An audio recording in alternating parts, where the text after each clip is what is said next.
Hi there, Internet. My name's Court, and you've got courtside seats for my review of Wonder Woman 1984. Let's do it.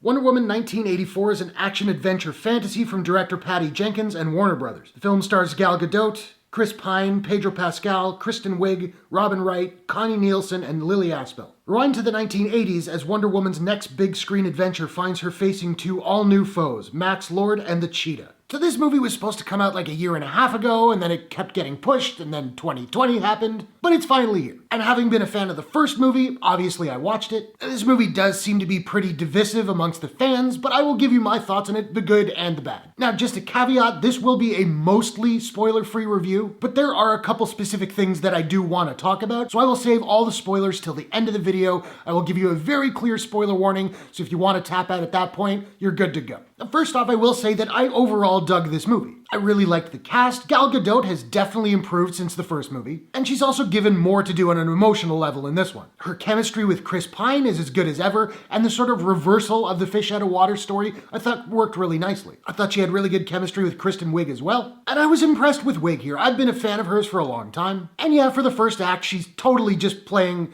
a Kristen Wiig comedic character, and it works because she's got wicked comic timing. But as her character started becoming quite a bit more serious, I thought she did a really good job. And you can tell that Pedro Pascal is having a blast making this movie. He's just chewing the scenery, and I really dug his fairly cartoony, over-the-top performance. I liked the super saturated color palette in here as well. It really does give this movie a kind of 80s movie vibe. And speaking of vibes, I got a very distinct Donner Superman flavor, not for the whole movie at all, mainly just for the scene in the mall, and I really liked that. And good chunks of the movie really did feel like a Saturday morning cartoon. That worked for me. There's a scene which you've seen, it's in all the trailers, where Steve Trevor's flying a jet and the fireworks are going off. And not only did it look absolutely gorgeous, I loved the way Pine played the scene. He's so happy, even like moved just to be flying again. I thought it was beautiful. And I loved the score by Hans Zimmer, although I really didn't like the way he orchestrated the Wonder Woman main theme in this one. It sounded more like Tim Burton's orchestration from the Justice League flick. There was no electric cello, which is my favorite thing about the original version. It's got that otherworldly sound to it. I will say though, I'm not entirely sure how Hans Zimmer got sole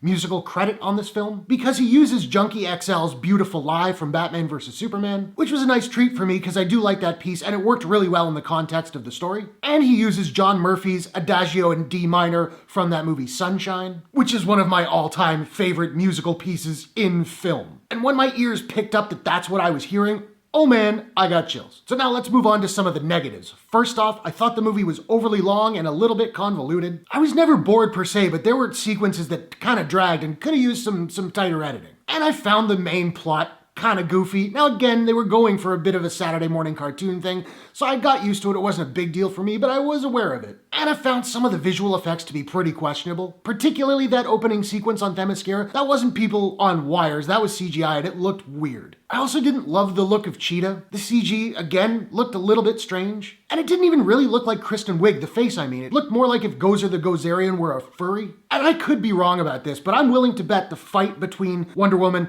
and Cheetah, I'm pretty sure they shot that day for night because it just looks off. And it feels like Cheetah in this movie was kind of an afterthought. I can't help but wonder if it would have worked better to set her up in this movie and then pay her off as the antagonist in a third one. Okay, so we're at that point now where I am going to go into some spoilers. I'm not going to spoil the entire movie. There are just 2 or 3 things that I do want to talk about. So this is officially your spoiler warning. Tap out now if you want to go into the movie cold. Cool? Cool. Moving on. I found the whole everyone renouncing their wishes at the end of the movie to be really pretty cheesy. I kind of liked the sentiment, but it felt pretty forced. And Steve Trevor dying again. I liked the moment, it got me kind of choked up, but it was totally a beat repeat from the first one. And my biggest issue with this movie is centered around that scene. I hated that it was Steve's decision to go, not Diana's. You could make the argument that in the first one, his decision to sacrifice himself worked, particularly because she'd only been Wonder Woman for a handful of days at that point. But in this movie, she's been Wonder Woman for the better part of 60 years. And for a character that's always been about female empowerment, it really should have been her decision. I loved the sequence where she was saying she gives everything of herself and why can't she have just this one thing? But it would have been so much more emotionally impactful if that had paid off with her saying, but the world needs me and I have to let you go. Not in those words, this is why I'm not a screenwriter, but you get the point. But for her to make the selfless decision to give up the one person she's ever loved so that she'll have the ability to save the entire world, that would have been so much better to me. So yeah, I had a number of problems with Wonder Woman 84. But overall, I did enjoy it. I thought it was fun, it was colorful, I got some laughs, I got a couple tears. I thought the first one was better and tighter, but I'm down for a part 3. Now, I don't have a proprietary rating system as of yet, so I'm just trying to figure out what I'm going to give Wonder Woman 1984. And I think I'm going to give Wonder Woman 1984 a approved out of 10. Now, I want to know, have you seen Wonder Woman 84? What did you think about it? What's your favorite superhero movie of all time? Whatever your thoughts, hit the comments below. Let's discuss. If you enjoyed this review, please smash that like button and give it a share if you really enjoyed it. And hey, why not take a second, do me a favor, click subscribe and ring that bell to subscribe to my channel for more movie reviews, entertainment news, trailer reactions, all that good stuff. Hope you guys are all safe and healthy. Thanks very much for watching. I will see you all in the next one. Take care.